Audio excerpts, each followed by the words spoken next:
Baik. Di antara sumber akidah yang keliru, menjadikan sekelompok kecil orang sebagai sumber akidah. Ini muncul kepada sebagian tarekat. Sebagian tarekat punya keyakinan tersendiri yang tidak diyakini oleh yang lainnya. Kenapa? Karena sumbernya bukan Al-Quran dan Sunnah. Kalau sumbernya Al-Quran dan Sunnah, semua orang bisa tahu, ya atau tidak? Islam ini untuk semua orang atau tidak? Rahmatan lil alamin. Semua orang boleh berakidah yang bagus. Mau berakidah bagus tinggal belajar Al-Quran dan Sunnah.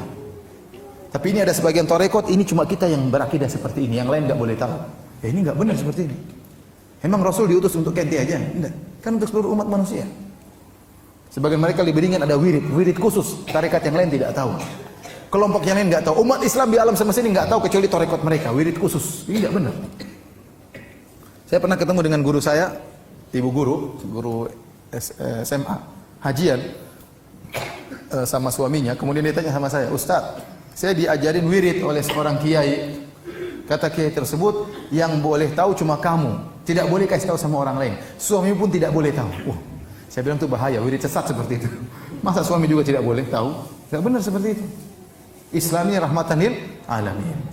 Bukan untuk sekelompok khusus, harus dari dia, jalur dia, tidak benar. Ya, semua orang ada Al-Quran dan hadis Nabi sallallahu alaihi wasallam. Oleh karena tidak benar perkataan sebagian orang Syiah yang mengatakan bahwasanya akidah hanya boleh diambil dari Ahlul Bait. Selain Ahlul Bait enggak boleh. Ini dari mana aturan seperti ini? Dari mana aturan seperti ini? Bahwasanya akidah hanya boleh diambil dari Ahlul Bait. Bukankah Rasulullah sallallahu alaihi wasallam berdakwah yang masuk Islam banyak, sahabat-sahabat meriwayatkan hadis-hadis Nabi sallallahu alaihi wasallam tidak harus dari jalur Ahlul Bait. Bukankah Rasulullah SAW mengutus Mu'adz bin Jabal ke negeri Yaman dan Mu'adz bukan Ahlul Bait? Bukankah Rasulullah SAW mengutus Abu Musa al-Asy'ari berdakwah di Yaman dan dia bukan dari Ahlul Bait? Bukankah Ibnu Mas'ud berdakwah di Irak dan dia bukan dari Ahlul Bait? Kenapa Anda membatasi bahwasanya akidah harus berasal dari Ahlul Bait? Sebagian orang diberi syubhat dan saya diceritain.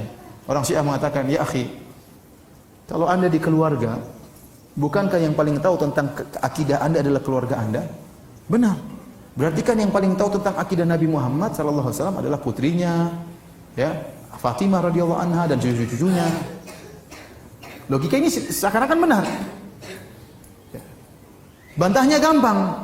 Justru yang lebih tahu tentang kita istri kita atau anak kita? Yang lebih tahu tentang kita istri kita atau anak kita? Istri kita lebih tahu. Kalau begitu ambil akidah dari Aisyah dong. Yang lebih tahu tentang Nabi Aisyah atau Fatimah? Aisyah radhiyallahu anha yang tiap hari bergaul sama Nabi sallallahu alaihi wasallam. Sehari-hari bersama Nabi sallallahu alaihi wasallam. Meriwayatkan banyak hadis dari Nabi sallallahu alaihi wasallam. Kenapa anta mengkafirkan Aisyah kemudian hanya mengambil dari Fatimah? Dan Nabi tidak pernah buat aturan bahwasanya akidah hanya boleh diambil dari siapa? Ahlul Bait. Ahlul Bait kita terima, dari selain Ahlul Bait juga kita terima, ya. Baik hadirin dan hadirat yang dirahmati oleh Allah Subhanahu wa taala, ini saja yang bisa saya sampaikan pada kesempatan kali ini, ya, tentang sumber akidah yang benar dan juga sumber-sumber akidah yang keliru. Semoga Allah menjadikan kita kokoh di atas akidah yang benar dan meninggal di atas akidah yang benar, akidah salafus saleh.